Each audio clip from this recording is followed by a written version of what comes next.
L'École supérieure d'administration, d'économie, de journalisme et des métiers de l'audiovisuel ESAE offre de nouveaux challenges pour l'année universitaire 2023-2024. Étudiantes et étudiants, parents d'élèves nouveaux bacheliers, ESAE, c'est la garantie d'une formation de qualité à des conditions très avantageuses. À Gbedjromede, à Papa, à Boumekalavi et Parakou, inscrivez-vous en administration générale, administration du travail et de la sécurité sociale, trésor et finances publiques, impôts, diplomatie et relations internationales, journalisme et métiers de l'audiovisuel, gestion des marchés publics, planification et développement local, sciences économiques, sciences juridiques et toutes les filières des sciences de gestion. ESAE vous offre des bourses, demi-bourses et de réductions pour les premières inscriptions dans toutes ces filières. Waouh! En licence 1, 2 et 3 et en master, bénéficiez jusqu'à 50% de réduction sur tous nos sites. N'est-ce pas génial? Infoline. ESAE Gbedjromede, 3e rue à droite en quittant le carrefour Le Jador pour la BIBE Jéricho ou au plus 229 90 93 65 21 98 98 14 00 à Kpakpa au plus 229 52 88 33 33 à Boumekalavi au plus 229 52 88 44 44 Parakou au plus 229 52 46 12 12.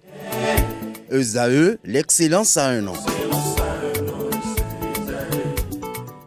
Bonjour à nouveau, chers amis internautes. Nous démarrons la une des journaux comme à l'accoutumée par la manchette du quotidien béninois d'information générale et d'analyse L'Informateur qui ce mardi matin nous affiche éphéméride du 28 mai 2024. Louis Ronquenry, un héros oublié, s'exclame le Canard en manchette avec une photo illustrative. Le Canard nous apprend combattant pour le respect de la dignité humaine, des droits de l'homme, de la démocratie et de la justice. Louis Ronquenry est passé de vie à trépas le 28 mai 1964 dans des conditions misérables. 60 ans après, les amis de Louis Ronquenry et le cercle Conscience Citoyenne dédient la période du 28 mai au 25 novembre 2024 à ce journaliste émérite, instituteur et homme politique de vérité afin que nul n'en ignore. Retrouvez l'agenda détaillé à la page 3 et le parcours de l'illustre disparu dans les colonnes de la page ce matin du journal. On peut lire également à la une de l'Informateur de ce mardi. Gouvernance au sommet de l'État, imminente nomination des ministres conseillers. Après le naufrage au large des côtes tunisiennes, 165 migrants béninois rapatriés ce jour. À l'oreille droite, le titre Journal École qui s'intéresse au dossier G10. Le Canard nous apprend que 13 personnes devant la criette. Une invite ainsi à découvrir dans les colonnes de sa parution les productions journalistiques des étudiants en formation sur les différents campus de l'ESAE, l'école supérieure d'administration, d'économie, de journalisme et des métiers de l'audiovisuel qui a ses campus dans les villes de Cotonou, d'Abomey-Calavi et de Parakou.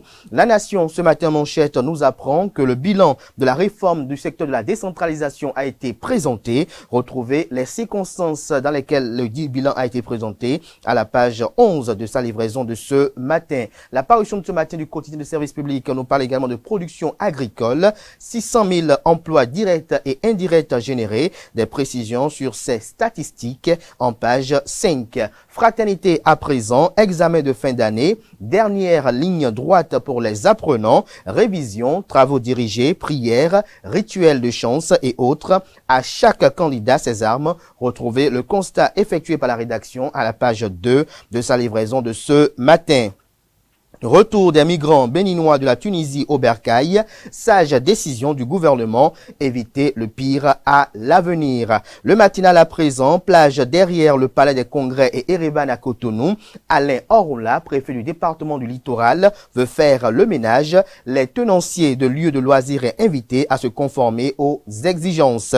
Pionnier de l'indépendance du Bénin, Louis Ronquenry, honoré 60 ans après sa disparition. Crise entre le Niger et le Bénin. Robert Dossou, ancien président de la Cour constitutionnelle du Bénin, je cite, « La faute est aux putschistes », fin de citation. Le Parlement de la Communauté économique des États de l'Afrique de l'Ouest, CEDEAO, annonce des visites de terrain. Retrouvez des précisions à la page 2. Matin Libre, quant à lui, ce matin en manchette, parle d'Exit, la normocommunication. Talons sur les pas de Yahi. Le Canard fait ainsi allusion à la tournée gouvernementale initiée par l'exécutif.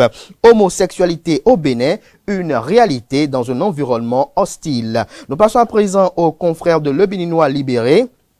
Cassado Bénin, le président Patrice Talon fait appel aux investisseurs brésiliens. Retrouvez la transcription intégrale de son speech à cet effet dans les colonnes de la parution ce matin du Canard qui nous rapporte que dans le cadre de la première session ordinaire de la CNCCNC au titre de l'année 2024, le ministre d'État Abdoulaye Biotchani se réjouit des acquis. Info Matin à présent, absence prolongée du ministre du Tourisme, de la Culture et des Arts Jean-Michel Abimbola, la voix officielle peine à éteindre les supputations.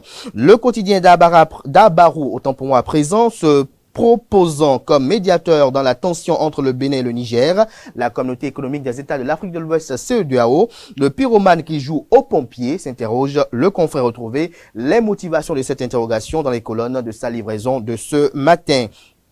Après s'être rendu compte que le bonheur n'est pas ailleurs, des migrants béninois rentrent au Bercail. La priorité ce matin, visite historique de Patrice Talon au Brésil, des liens séculaires renforcés pour la postérité. 44e congrès de l'AIMF en Suisse, le Bénin fortement représenté, Atroko Luc Setonji, désormais vice-président de l'Association internationale des maires francophones. Nous passons à présent au quotidien Le Chronomètre pour boucler ce matin. Enquête, la traite des enfants toujours d'actualité au Bénin. Quelques brebis galeuses continuent la pratique malgré les efforts du gouvernement, des institutions de la République et des organisations de la société civile. Retrouvez le fruit des investigations de la rédaction dans les colonnes de sa parution de ce matin. Voilà l'essentiel à retenir de la une des journaux de ce matin. Les quotidiens sont disponibles dans les kiosques, également accessibles en ligne pour ceux d'entre eux disposant bien évidemment d'un site internet. Place à présent au bulletin matinal d'information et à la page des sports.